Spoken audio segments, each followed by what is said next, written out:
दौलतपुर सफ़र में करबला के शहीदन के भेटा पेश कई पई वञे। अॼु नव मुहर्रमुल हराम के सिलसिले में मातमी जुलूस बरामद कया विया, जिन सिक्योरिटी इंतहाई सख्त कई वई है।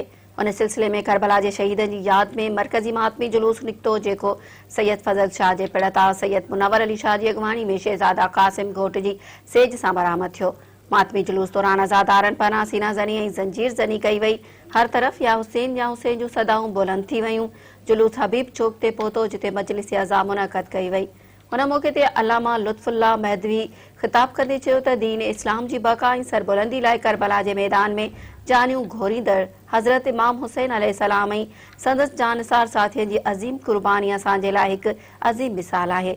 हुन चयो त करबला के मैदान ते इमाम हुसैन अलैहिस्सलाम इस्लाम के अहले औलाद कुर्बानी ॾेई पंहिंजे नाने जी उम्मत में वेसाह पैदा कयो। हुन आख़िर में लंगर न्याज़ पिणु तक़सीम कयो वियो।